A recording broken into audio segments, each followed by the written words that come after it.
Present continuous tense present tense का यह दूसरा पार्ट है, जिसका पहचान है जिस हिंदी वाक्य के क्रिया के अंत में रहा है, रही है, रहे हैं, रहा हूँ इत्यादि रहे तो उसे हम प्रेजेंट कंटिन्यूअस टेंस कहते हैं। जैसे मोहन कहानी पढ़ रहा है, सोनी पत्र लिख रही है, वे लोग अंग्रेजी बोल रहे हैं।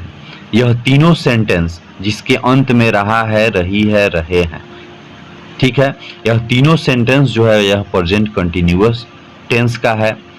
अब इसको बनाने का नियम अंग्रेजी में हम इसे कैसे ट्रांसलेट करेंगे, तो बनाने के लिए सबसे पहले सब्जेक्ट का प्रयोग, उसके बाद इज, एम, आर तीनों में से किसी एक का प्रयोग, उसके बाद V4 और तब अंत में ऑब्जेक्ट लिखा जाएगा। अब इज, एम, आर का प्रयोग किसके किसके साथ होगा, किस सब्जेक्ट के साथ, उसके लिए हम नोट को देखेंगे। आई के साथ एम का प्रयोग, ही, सी, इट या एक नाम के साथ इज का प्रयोग, और यू, दे, वी या एक से अधिक नाम के साथ आर का प्रयोग। अर्थात इज, एम, आर का प्रयोग टोटल यह सब्जेक्ट के ऊपर निर्भर करता है, किस सब्जेक्ट के साथ इज लगेगा, किसके साथ एम लगेगा और किसके साथ आर लगेगा। इन सभी बातों को ध्यान में रखते हुए तब अब हम इन तीनों सेंटेंस को सोल्व करेंगे। पहला है मोहन कहानी पढ़ रहा है, इसको हम जब सोल्व करेंगे तो इसका इंग्लिश होगा जो अगले पृष्ठ में आपको बताया जाएगा, देखिएगा ध्यान से। पहला है मोहन कहानी पढ़ रहा है,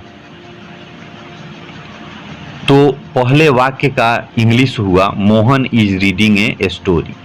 मोहन कहानी पढ़ रहा है, Mohan is reading a story. दूसरा है सोनी पत्र लिख रही है, Soni is writing a letter. और तीसरा है वे लोग अंग्रेजी बोल रहे हैं, दे आर स्पीकिंग इंग्लिश।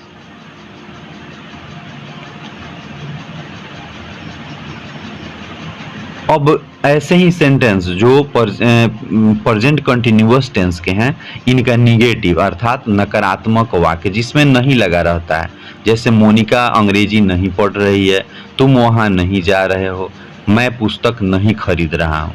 अब इसका बनाने का नियम है बस पहले के जैसे ही सभी नियम रहेंगे। इसमें helping verb is, am, are के बाद नॉट का प्रयोग किया जाएगा। तो सबसे पहले सब्जेक्ट, उसके बाद इज, एम, आर तीनों में कोई एक, उसके बाद नॉट, उसके बाद V4 और तब अंत में ऑब्जेक्ट लिखा जाएगा। जैसे मोनिका अंग्रेजी नहीं पढ़ रही तो Monika is not reading a story.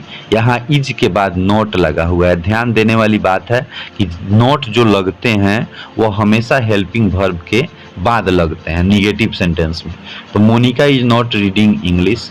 और दूसरा है तुम वहाँ नहीं जा रहे हो, you are not going there. You के साथ आर का प्रयोग किया जाता है, नॉट गोइंग देयर, आर के बाद नॉट का प्रयोग किया गया, उसके बाद V4 है तब देयर का प्रयोग, अर्थात तो वहाँ का अंग्रेजी। उसके बाद है हम लोग, मैं पुस्तक नहीं खरीद रहा हूँ, तो इसका इंग्लिश होगा I am not buying a book. I के साथ एम का प्रयोग किया जाता है, उसके बाद एम हेल्पिंग वर्ब है तो नॉट का प्रयोग उसके बाद हुआ, तब V4 यानी बाई में ING लगा दिया गया, बाइंग हो गया, और तब उसके बाद ए बुक यानी ऑब्जेक्ट का प्रयोग किया गया। ठीक है, आप लोगों के मन में एक क्वेश्चन उठता होगा कि मैं पुस्तक नहीं खरीद रहा हूँ, यहाँ पे कहीं एक की चर्चा नहीं है, फिर भी ए लगाया गया है। तो ए का प्रयोग किसी अनिश्चित जो है व्यक्ति वस्तु के साथ किया जाता है, और हमेशा जो है नाउन जो होते हैं या तो सिंगुलर होते हैं या प्लूरल होते हैं, इस वजह से सिंगुलर या प्लूरल दोनों में किसी एक को बनाना पड़ता है, इसलिए ए बुक लगाया गया है। अब जो है अगले पृष्ठ में देखेंगे इंट्रोगेटिव सेंटेंसेज अर्थात प्रश्न सूचक वाक्य, जैसे क्या हम लोग गीत गा रहे हैं, क्या सोनी विद्यालय मोतिहारी जा रही है, क्या बच्चे विद्यालय जा रहे हैं। तो ऐसा जो वाक्य है इन सभी वाक्यों में क्या पहले लगा हुआ है, ठीक है, और लास्ट में क्वेश्चन मार्क लगा हुआ है, इनका यही पहचान होता है। तो इनको बनाने का नियम है सबसे पहले इज, एम, आर का प्रयोग करेंगे अर्थात हेल्पिंग वर्ब अब आगे आ जाएगा, उसके बाद सब्जेक्ट का प्रयोग करेंगे, उसके बाद क्रिया का चौथा रूप यानी ING वाला फॉर्म लगाएंगे, उसके बाद ऑब्जेक्ट लिखा जाएगा। तो जैसे है क्या हम लोग गीत गा रहे हैं, तो लिखा हुआ है are we singing a song, अर्थात वी के साथ आर का प्रयोग किया जाता है, यह आर अब आगे आ जाएगा। आर वी सिंगिंग क्रिया का चौथा रूप है, ए सॉन्ग। फिर यहाँ पे देखिएगा क्या हम लोग गीत गा रहे हैं, यहाँ पे कहीं एक की चर्चा नहीं है फिर ए लगाया गया है। ये तो आर्टिकल का नियम है, लेकिन थोड़ा सा ध्यान दीजिएगा इसमें। Are we singing a song, या तो हम इसे ए सॉन्ग लिखेंगे या सॉन्ग्स कर देंगे, अर्थात जितने भी सिंगुलर काउंटेबल नाउन होते हैं वो या तो सिंगुलर होते हैं या प्लूरल होते हैं। तो या तो उन्हें सिंगुलर में रखा जाएगा, नहीं तो प्लूरल में रखा जाएगा। यह ग्रामर का नियम कहता है, इस वजह से यहाँ पे ए सॉन्ग लगाया गया है। दूसरा है क्या सोनी मोतिहारी जा रही है, तो इज सोनी, सोनी एक नाम है इस वजह से इज लगा।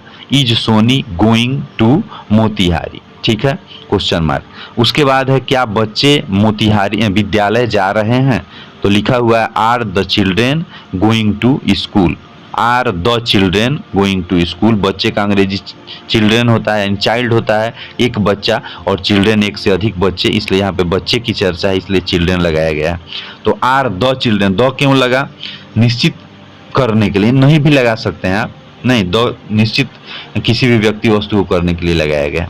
अब अगले पृष्ठ में इंट्रोगेटिव प्लस निगेटिव सेंटेंस, अर्थात प्रश्न सूचक प्लस नकारात्मक वाक्य, इसमें क्या भी रहता है और नहीं भी रहता है, दोनों रहता है। जैसे क्या हम लोग पानी नहीं पी रहे हैं, क्या मोनिका अंग्रेजी नहीं पढ़ रही है, क्या तुम पटना नहीं जा रहे हो।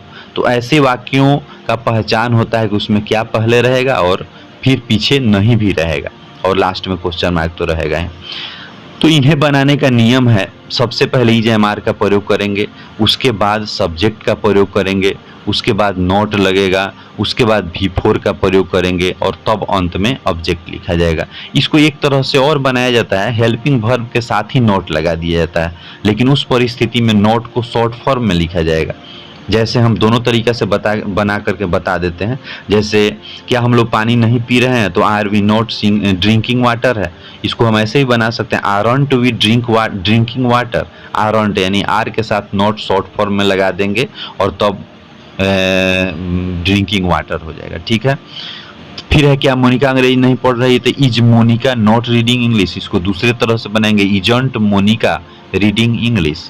फिर इज के साथ नॉट, लेकिन फुल फॉर्म में नॉट नहीं लिखा जाएगा, इजंट हो जाएगा, N''T। Is Monika not reading English, ये फुल फॉर्म में नॉट है, लेकिन इजंट मोनिका रीडिंग इंग्लिश।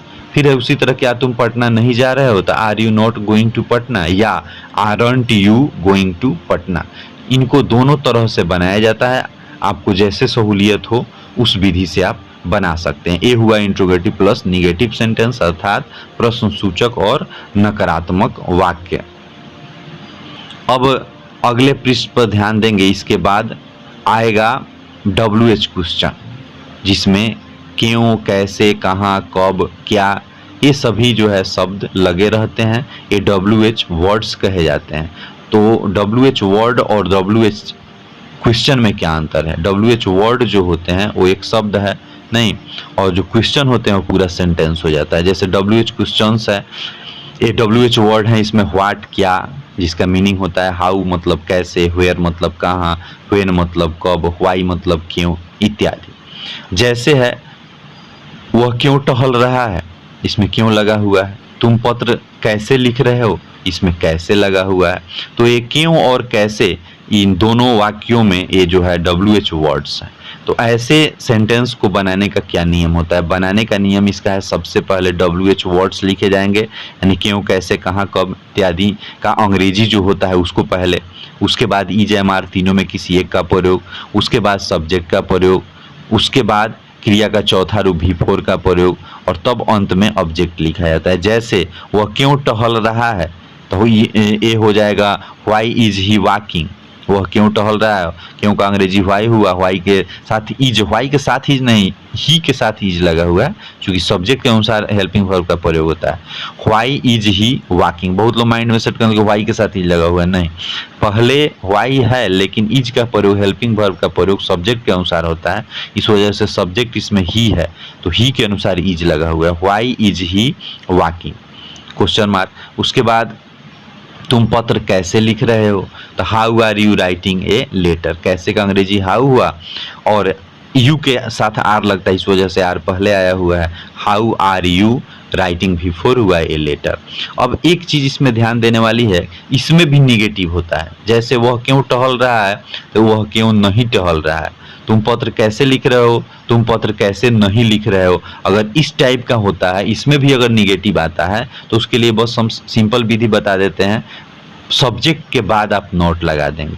ऐसे वाक्यों में सब्जेक्ट के जस्ट बाद नोट लगेगा, जैसे why is he not walking, फिर how are you writing a letter, तो how are you not writing a letter. ठीक है, आज जो है प्रेजेंट कंटिन्यूअस टेंस बताया गया, अगले वीडियो में फिर अगला टेंस बताया जाएगा। तब तक के लिए धन्यवाद।